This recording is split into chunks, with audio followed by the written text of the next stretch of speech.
Salut à tous tout le monde, et on se retrouve pour une toute nouvelle vidéo où je vais vous présenter une application qui est bof, donc très bof. Mais on va voir les bons points et les mauvais points qu'elle a soulevés. Donc voilà de ce côté-là. Alors pour ceux qui ne me connaissent pas, moi c'est Darren Lambert et je suis développeur d'applications mobiles. Présentement, je travaille sur MySpot, qui est une application qui permet de rendre l'exploration accessible, instantanée et engageante au Québec. Donc c'est sur quoi je travaille actuellement. Et on va ensemble une application sur laquelle j'avais analysé et qu'est-ce que j'ai retenu d'elle. Donc alors tout d'abord, pour commencer, l'application comment elle s'appelle? Elle s'appelle Proche de moi. Nirmi, voilà, donc comme je suis au Québec, voilà, il faut la loi 101, faut la respecter quoi. Donc ouais, blague à part, donc ouais. Donc Nirmi. Donc cette application-là a au moins, si je compte bien, elle a en tout, je crois, 4 screens par là. Donc t'as la page d'onboarding en quelque sorte, qui n'est pas vraiment un onboarding, qui est plus une page de demande de permission. Et puis après t'as la page du menu, donc la home page qui représente l'ensemble de l'application. Et puis après t'as la page du diable qui est les ads. Et donc, dans les points négatifs, qu'est-ce qui pète vraiment les couilles sur cette application-là? Eh bien, tout d'abord, en fait, il n'y a pas d'onboarding. Donc, par exemple, je rentre dans l'application. La première chose qu'on te demande de faire, c'est active cette permission-là d'avoir ta localisation. Donc déjà, juste ça, c'est un très gros red flag de ce côté-là. Pourquoi? Parce que en soi... on va se dire quand par exemple, je sais pas, quand vous vous présentez lors d'un événement, disons que vous allez à un meet-up, ou je sais pas trop quoi, vous présentez pas, ou dites pas, sinon on va faire l'exemple, vous parlez à une fille, lui dites pas, vas-y on se marie et tout, tu vois, on commence pas comme ça, on commence pas une conversation comme ça, tu vois, c'est étape par étape, on crée une connexion avant, et après on attaque le plat de résistance, non, peut-être pas comme ça, mais ouais, donc voilà dans l'ensemble. Il faut se concentrer sur aller en douceur au début parce que personne ne te connaît ce que c'est. Donc Nirmi, personne ne connaît ce que c'est. Et donc voilà, au niveau de l'onboarding, il faut en avoir un. Et là, il n'y a pas d'onboarding, il n'y a aucune explication de comment fonctionne l'application. Au niveau du design, comme vous voyez, je pense que ce que je ferais, c'est je ferais une espèce un drive. Je vous mettrai les screens là à ce moment-là, ce sera plus ça. Mais au niveau du design, on va dire que c'est moyen. Peut mieux faire, mais je sais pas si c'est un projet d'école et tout. Ça se trouve, tu vois, je suis hyper... je fais une critique hyper méchante face à ça, mais... franchement, c'est bof. Après, il voulait essayer des choses, ça c'est sûr et certain. Au moins, il a essayé des choses, et ça c'est cool. Donc, il faut respecter ça de ce côté-là. C'est franchement sympa, quelqu'un qui... En fait, toute application mobile est toujours sympa. Même si, bon, généralement, quand ça fait de la merde, comme les pubs, par exemple. Parce que, en fait, à chaque action sur Nirmi que je faisais, donc par exemple, disons, je recherche un lieu... où en fait, tu avais une fonction qui localisait en fait tous les spots que tu avais autour de toi à faire. À tous les spots, il n'y avait pas tous les spots, mais tu avais des spots à faire. Et donc, à chaque fois, donc, tu faisais la recherche, ensuite ça t'affichait les spots, donc tu cliquais sur un spot, tu cliquais sur donnez-moi les données de navigation, donc ça te mettait dans Apple Maps pour aller en voiture ou à pied jusqu'à ce lieu-là en question. Et donc en gros le problème c'est que à chaque fois que je revenais dans l'app, il y avait une ads. Et donc tu vois, c'est sur une action clé, t'as une ads. Et ça, en gros, je sais pas si c'est du farming d'ads qu'ils voulaient faire de ce côté-là, à se dire ça va être une application full focus monétisation. Je sais pas si ça marche vraiment. De ce que j'ai vu, il a pas autant d'utilisateurs. Il n'y a pas beaucoup de reviews aussi de ce que je vois. Donc ouais. Il y a aussi une application que je vous conseille. Si par exemple vous voulez analyser vos compétiteurs, ça s'appelle AppFigure, donc ça vous donne des informations sur les revenus potentiels l'estimation de revenus potentiels que cette app gagne, aussi l'estimation des téléchargements en termes d'utilisateurs que cette app gagne aussi, ce qui est très important, les reviews aussi au niveau des screenshots qu'ils ont pour vous inspirer de comment faire le vote, c'est toujours hyper pratique en vrai. Bah, d'ailleurs, je me suis en inspiré d'un pour l'un de mes screenshots. Je voulais essayer un nouveau genre et tout. J'ai mis bien son style, du coup, je l'ai reproduit de mon côté à ma manière. Mais donc, ouais, il y a AppFigure, c'est un outil que je vous conseille. Je pense que je vais vous mettre le lien en commentaire si j'oublie pas. Et de toute façon, si j'oublie et que vous êtes quand même intéressé, envoyez un commentaire et dites Darren, file l'argent, tu vois. Donc voilà, il y a juste à dire ça en commentaire et je vous le donnerai. Donc voilà sur les points négatifs de Nirmi. Ensuite, la seule chose positive que je dirais, bah en fait, c'est comment est fait la fonctionnalité. Franchement, t'as un seul focus, donc c'est la carte. Ça te perd pas. Après, l'application était très simple aussi, mais ouais, ça te focus sur la carte. Ça dit très bien. En gros, t'as des spots autour de toi. Tu cliques sur avoir des propositions de lieux autour de toi. Ça te les propose, tu les fais et voilà, c'est tout quoi. Donc c'est hyper simple, c'est très intuitif aussi, donc il n'y a pas de problème de ce côté-là, même si bon, il faut quand même un petit peu de, comment dire ça, un onboarding qui serait toujours utile pour encadrer les gens, parce que pour nous, quand vous développez quelque chose, vous allez vous dire ah bah c'est bon, les gens vont comprendre qu'on va utiliser, qu'ils vont devoir utiliser comme ça. Sauf que ça fonctionne pas comme ça. Il y aura toujours un imbécile pour faire une utilisation différente. Un imbécile. Pas forcément un imbécile, mais c'est plus un cas d'usage totalement différent. Mais voilà quoi. Donc il faut jamais prendre pour acquis les choses. Et c'est pour ça que c'est toujours bien de faire un onboarding pour marteler à chaque fois que c'est comme ça que tu le fais. Après, s'il le fait différemment, voilà, tant pis. Mais au moins, il le sait qu'il a fait l'onboarding, qu'il a eu tout ça.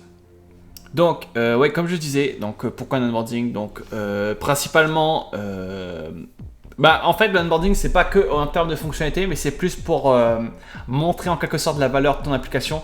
Qu'est-ce que cela va apporter à l'utilisateur? Aussi, en fait, tu peux poser des questions pour, ouais,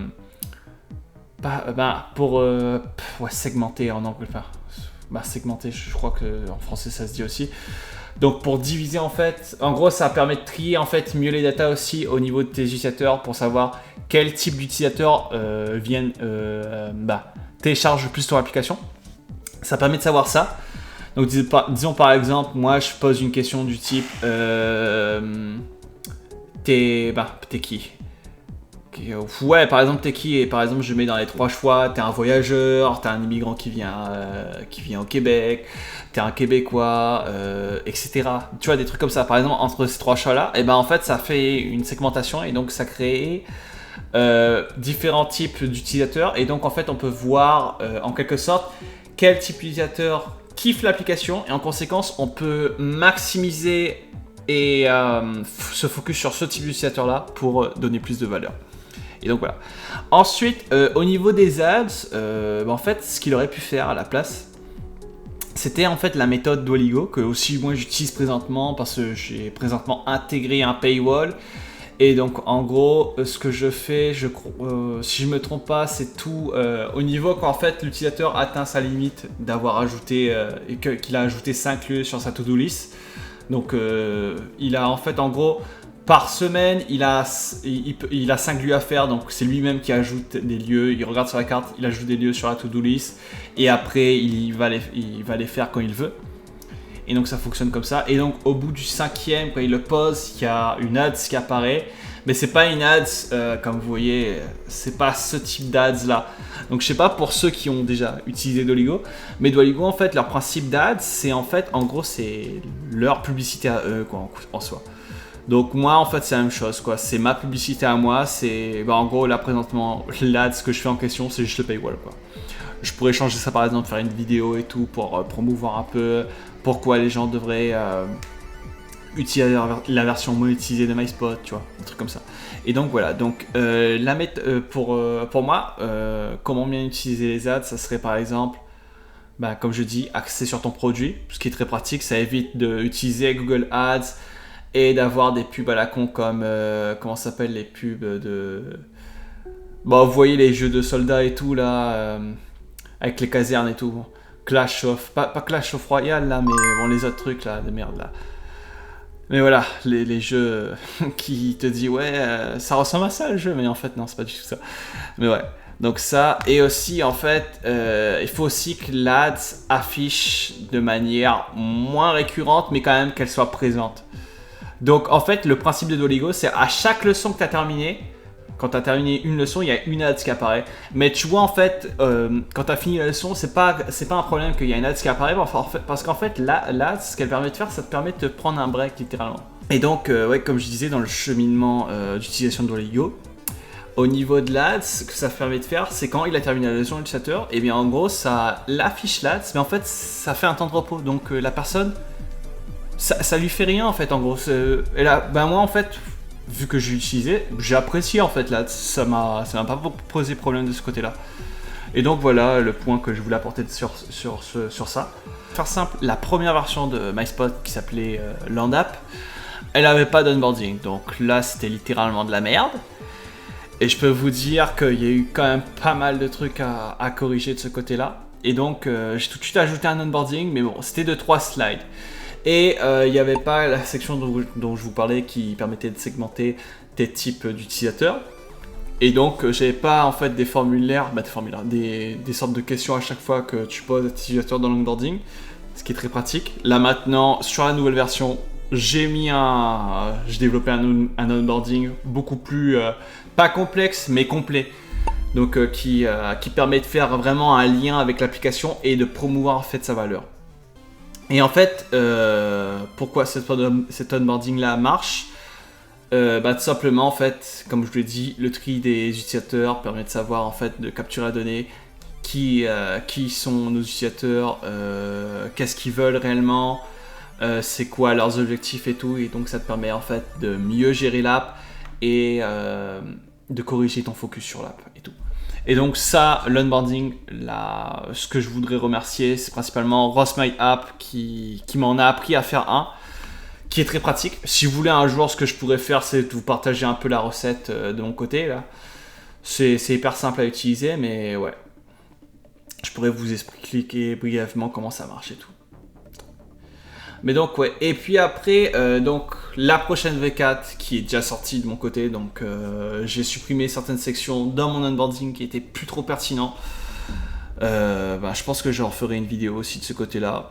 Si, tu sais quoi, on va se lancer un petit défi. Si cette vidéo a eu 20 likes, c'est vraiment pas beaucoup, mais si cette vidéo a eu 20 likes, je vous présenterai un peu l'onboarding que j'avais avant et le nouvel onboarding. Comme ça, vous verrez un peu l'évolution et aussi pourquoi j'ai enlevé cette section-là, pourquoi j'ai changé ces questions-là et pourquoi le nouvel onboarding a plus de valeur que l'ancien onboarding, tout simplement. Donc si ça vous tente, bien entendu. Donc on est un 20 likes sur cette vidéo-là et je vous présente tout ça. Et donc voilà, donc aussi, c'est une petite pub, mais leur communauté school est plus trop active, même si je suis dessus.